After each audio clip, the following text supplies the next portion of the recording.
आप सभी प्रबुद्ध जनों को नमस्कार। जय हिंद, जय भारत, जय भीम। साथियों, जैसा कि आपको पता है कि भारत हो या अन्य कोई राष्ट्र हो, सभी अपने अपने देश की सुरक्षा चाहते हैं।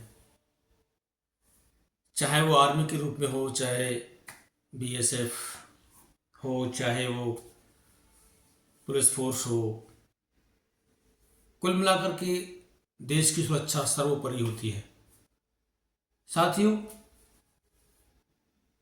पीछे लौट के अगर हम जाते हैं 43 में, सन 1943 में, तो उस समय जापान ने कई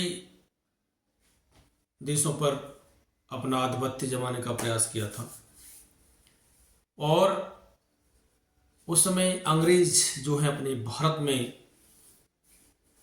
शासन के साथ साथ वो अपनी भारतीय सेना को भी मजबूत करने की स्थिति में थे।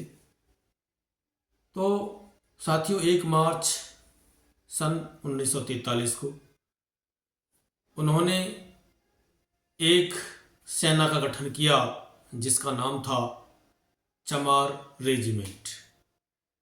जी हाँ, चमार रेजिमेंट जो थी वो पैदल रेजिमेंट थी, यानी वो ना तो उनके पास घुड़सवारी थी, ना घोड़े थे, ना अन्य और कुछ साधन थे।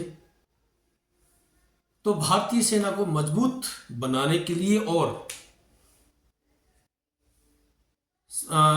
दुश्मनों से लोहा लेने के लिए इस रेजिमेंट का जो है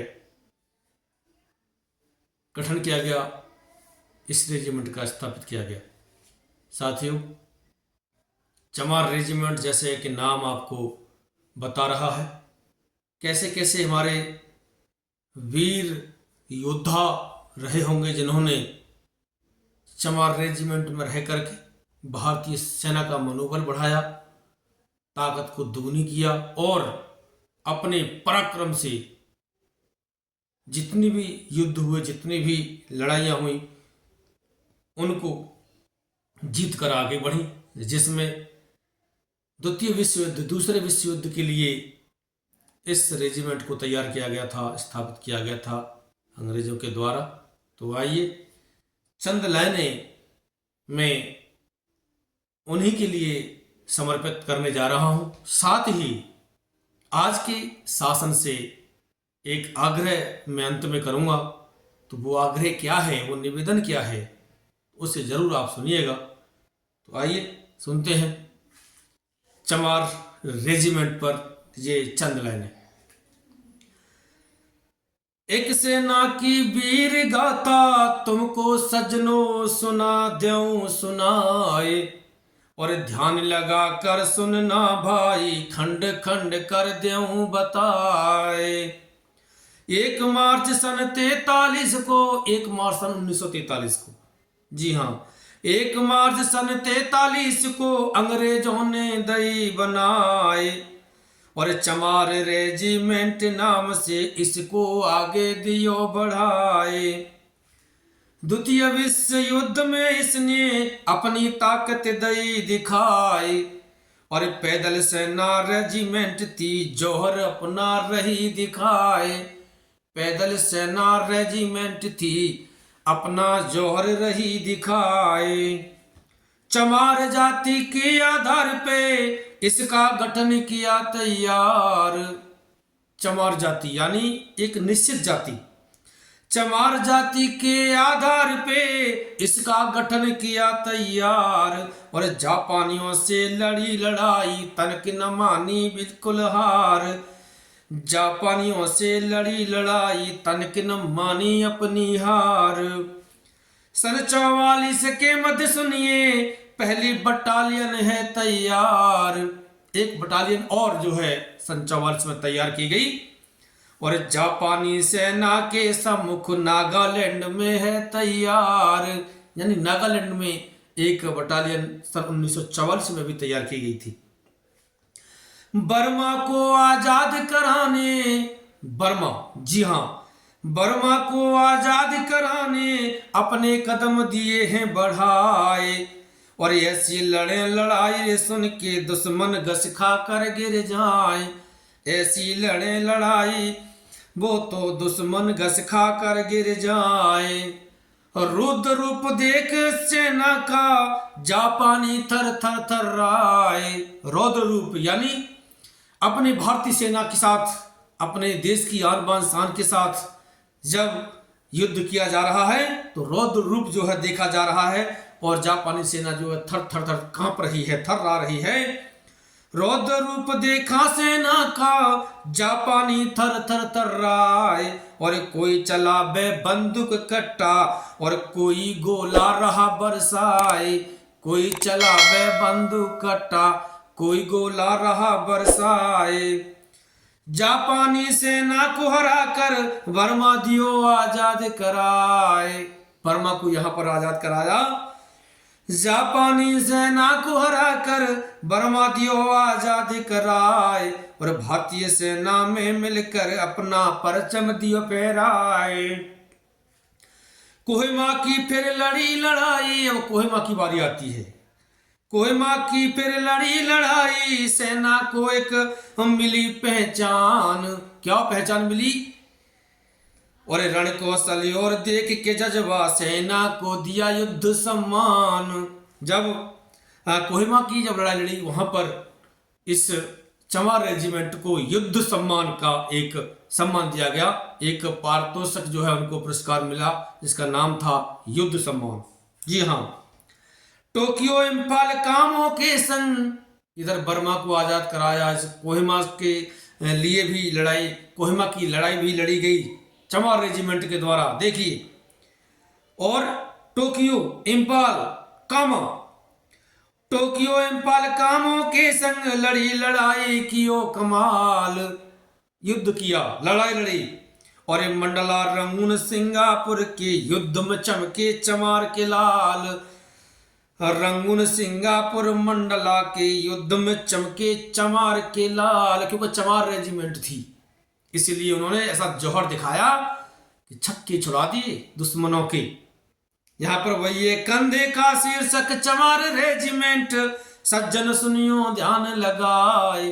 जब वर्दी पहनते हैं आदमी, हम देखते हैं वर्दी जब पहनते हैं तो यहाँ इस कंधे पर जो है एक लगाते हैं, पहचान लगाते हैं।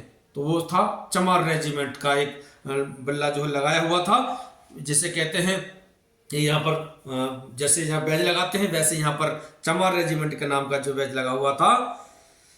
और रण कौशल में अलग अलग इसने 35 पाए सम्मान। रण कौशल में अलग अलग 35 सम्मान पाए थे। जी हाँ, चमार रेजिमेंट ने वो जो है अपना जौहर दिखाया, भारतीय सेना की ताकत बढ़ाई और 35 अलग अलग 35 सम्मान पाए थे। ये बहुत बड़ी बात है। और आगे यही निवेदन किया है, कंधे के शीर्षक चमार रेजिमेंट, सज्जन सुनियो लगा कर ध्यान। अरे रण कौशल में अलग अलग इसने 35 पाए सम्मान। शासन से बहुजन की कहनी, शासन से बहुजन की कहनी, चमार रेजिमेंट करो बहाल। और चमार के छोरे भर्ती करना, रण में दिखलाएंगे कमाल। चमार के छोरे भर्ती करना, रण में दिखलाएंगे कमाल। ओरे भैया रे चमार रेजिमेंट बहाल करो, फिर देखो इनकी चाल। ओरे भैया रे चमार रेजिमेंट बहाल करो। इसकी मांग की जा रही है। आप देखिए आज भी जो है गोरखा रेजिमेंट जो है अलग है, सिख रेजिमेंट अलग है, जाट रेजिमेंट अलग है। जब ये रेजिमेंट चल सकती हैं तो चमार रेजिमेंट क्यों नहीं चल सकती? जबकि इतने जो नाम गिनाए हैं, बर्मा रहा, कोहिमा रहा, रंगून रहा, ऐसे ऐसे युद्ध जो लड़े हैं, युद्ध जो किए हैं, लड़ाई लड़ी हैं, उनमें जो है अपना ध्वज फहराया, जीत का डंका बजाया है, तो आज भी चमार रेजिमेंट जो है वो काम करने के लिए सक्षम है। इसीलिए शासन से, केंद्रीय सरकार से मेरा निवेदन है कि आप जो है चमार रेजिमेंट को बहाल करें और फिर देखिए किस तरीके से देश की जो है रक्षा होती है, देश का मान सम्मान बढ़ता है। तो आइए साथियों, रेजिमेंट, चमार रेजिमेंट जो अपने में बहुत ही पावरफुल मानी गई, कहलाई गई। दुख इस बात का है कि सन 1943 यानी 1 मार्च सन 1943 से लेकर 1946 तक इसको रखा गया, फिर इसको जो है बंद कर दिया गया। काम हो गया, जो हमको जीतना था वो जीत लिया। बंद क्यों किया गया? बस हमें बंद नहीं करना था। आज भी अगर चमार रेजिमेंट जो है हमारे साथ रहती है तो अनेक युवक जो हैं जिनको जज्बा है फोर्स में जाने का, वो देश की रक्षा के लिए बॉर्डर पर जाकर के दुश्मनों से लोहा लेने के लिए तैयार है। इसीलिए मेरा निवेदन है शासन से कि आप इसको जरूर बहाल करें और देश को एक और सुरक्षा की गिनती में लेकर के आए, चमार रेजिमेंट। तो आइए साथियों, तथागत बुद्ध की करुणा दया हम सब पर बनी रहे। इधर जो हमको जीने का जज्बा दिया है, स्वतंत्र रूप से जीवन जीने का जो रास्ता हमको बताया है, सिंबल ऑफ नॉलेज नारी मुक्तिदाता डॉक्टर भीमराव अम्बेडकर जी ने, जो भारत रत्न कहलाए, उनको ये सम्मान दिया गया। तो उनके द्वारा लिखित संविधान के साथ हम मिलकर आगे बढ़ें और इस देश का नाम रोशन करें। जय हिंद, वंदे मातरम, जय भीम।